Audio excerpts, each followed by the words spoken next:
I'm Father Robert from Gadget at thetechstop.net, the place where it's always time to get your geek on. I'm still here at the NOC, the Network Operations Center at Interop Las Vegas 2012 at the Mandalay Bay.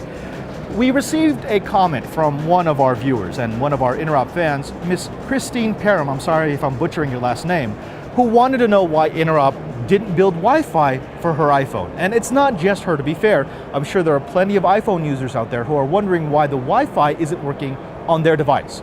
Well, the answer is not that we disabled your iPhone, not that we're not supporting your iPhone, but that your iPhone unfortunately only uses 2.4 gigahertz wireless. And that means that in an environment like Interop, which is so dense, it's just not going to work. Let me explain. This device right here is a laptop, sort of a Frankenstein of Wi-Fi spectrum analysis that is used by Xeris, the makers of these wonderful, wonderful arrays, to tell them exactly what the RF environment looks like. Now, this is measuring both 2.4 gigahertz and 5 gigahertz at the moment. It's got all these wonderful screens that tell them where there are RF dead zones and RF rich zones, but I think this screen actually gives you a better idea of what's going on. This is a very simple chart of the 2.4 gigahertz Wi-Fi.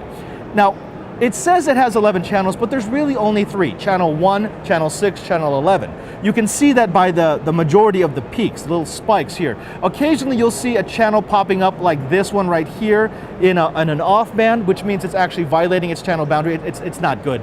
But essentially there's 3 channels that you can work in, and well, with this many devices, with hundreds of APs, with thousands of devices, with all of these little gizmos and gadgets that are generating 2.4 gigahertz signals, it's trash. It's unusable. There's simply no way to make any device work properly in an environment that's as dense and RF noisy as Interop. Now, there is a solution, and that's this.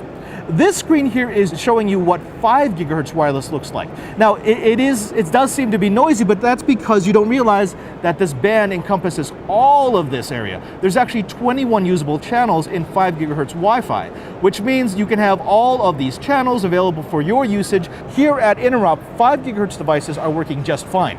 My laptop, my Android phone, my Wi-Fi connected desktop phone, those are all working because they work at 802.11a, 5 gigahertz. Now, even with a super effective array like the Xeris XR, which does pick out that narrow band, you still need 5 gigahertz if you're going to expand your use beyond a few dozen devices.